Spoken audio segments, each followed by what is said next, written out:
भाजपचा आहे, जो एक आपल्या शिवछत्रपतींचा पवित्र भगवा आहे, त्या भगव्यामध्ये भेद करायचा. हा तुझा भगवा वेगळा, माझा भगवा वेगळा, ह्याचा भगवा वेगळा नाही.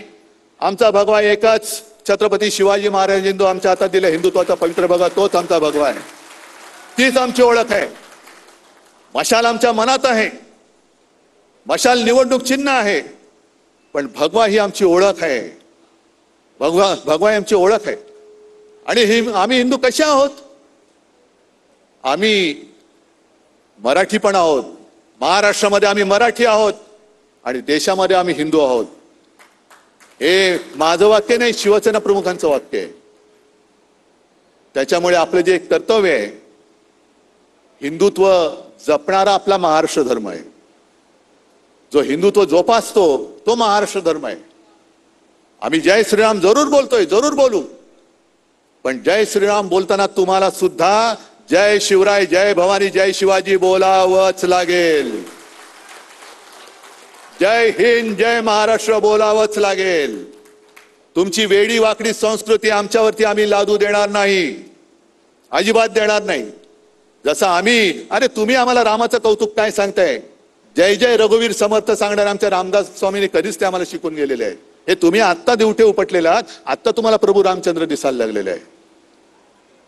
आणि माझ्यावरती जर का अजून कोणी बोललेलं नाहीये, पण जर वक्फ बोर्डाला केलेल्या विरोधावरनं कोण बोलणार असेल तर मी एक मुद्दामून बातमीच घेऊन आलेलो आहे, जी तुमच्यापर्यंत किती लोकांना माहिती असेल मला कल्पना नाही.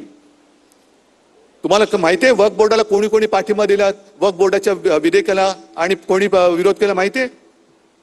जसं शिवसेनेने विरोध केला त्यांच्या थोटांडाला, कारण सगळी जमीन बळकावायची आहे आणि ती त्यांच्या मित्राच्या खिशात घालायची. सगळी जमीन, मोक्याच्या जागा ज्या आहेत त्या सगळ्या जमिनी या त्यांच्या मित्राच्या खिशात घालायच्या.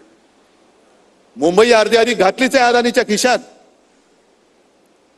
पण त्याच्यासाठी ते तुम्हाला सगळं संभ्रम करण्यासाठी एक अमित शहा बोलून गेले. नाही, कोण बोलले? रिजिजू बोलले.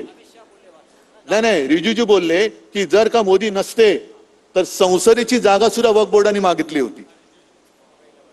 आणि लोकसत्तेची ती बातमी मी सांगितली, दुसऱ्या प्रेसमध्ये दाखवली होती की लोकसत्तेच्या वार्ताहरांनी त्या वक्फ बोर्डावरच्या एका प्रतिनिधीलाच विचारलं आणि त्यांनी सांगितलं मी गेले 15 का 18 वर्ष इकडे आहे, अशी कोणतीही मागणी कोणी केलेली नाही. बरं, ते ठीक आहे, पण वक्फ बोर्डाच्या विधेयकाला विरोध करणाऱ्यांमध्ये कोण कोण होते?